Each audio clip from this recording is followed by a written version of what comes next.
The circulatory system is a network consisting of blood vessels, and the heart. This network supplies tissues in the body with oxygen and other nutrients. It also transports hormones and removes unnecessary waste products. The heart is a muscular organ which pumps blood through the blood vessels of the circulatory system.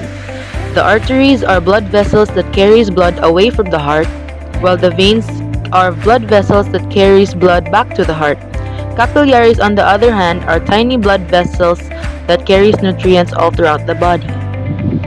So how does blood travel from the heart and back? So to understand that, here's an example of a blood vessel network.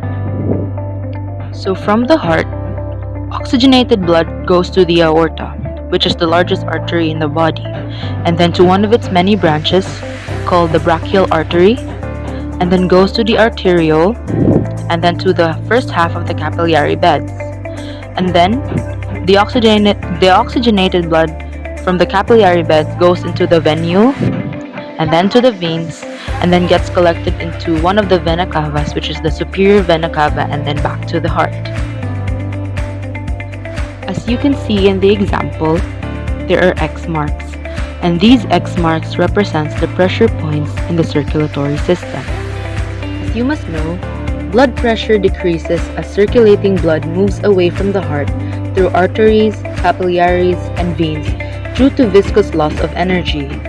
Mean blood pressure decreases during circulation, although most of this decrease occurs along the small arteries and arterioles. Some blood vessels have higher pressure compared to the other because of their resistance to flow and also their minimal ability to contract and reduce their diameter, meaning the regulation of blood pressure is minimal in contrast to that of other vessels like the arterioles. We can relate this to the equation P equals Q times R, where P refers to pressure, Q refers to blood flow, and R refers to resistance.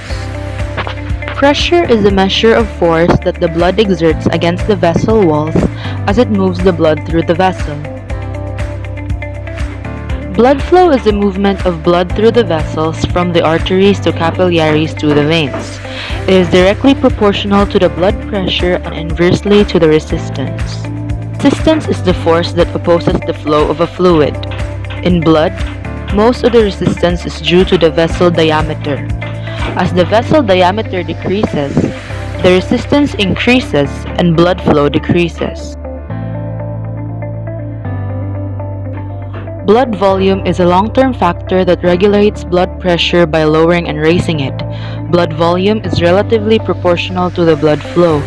When blood volume increases, the blood flow increases and the blood pressure also increases. Heart rate is a short-term factor under constant regulation of negative feedback. Heart rate is also directly proportional to the blood flow. Because blood flow is equal to volume per beat, that is equal to beat per minute. When heart rate increases, blood flow also increases as well as blood pressure. Blood vessel diameter is directly proportional to the resistance because most of the time, resistance is due to vessel diameter. If the vessel diameter constricts, then the resistance increases and the blood pressure increases. In the circulatory system, there are hormones that help in regulate blood pressure, and these are the following.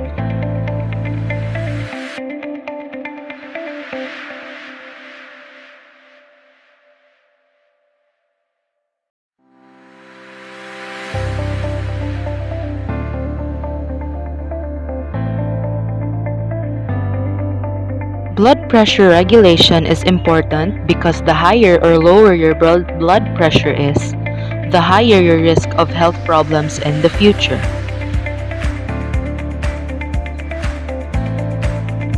People with high blood pressure may have headache, shortness of breath, and nosebleed.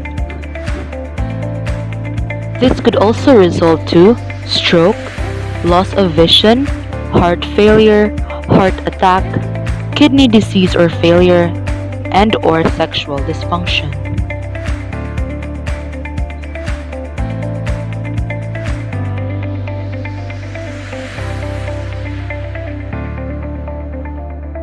Extreme hypotension can result in life-threatening conditions with some signs and symptoms including confusion, cold, clammy, pale skin, rapid, shallow breathing, and weak, rapid pulse.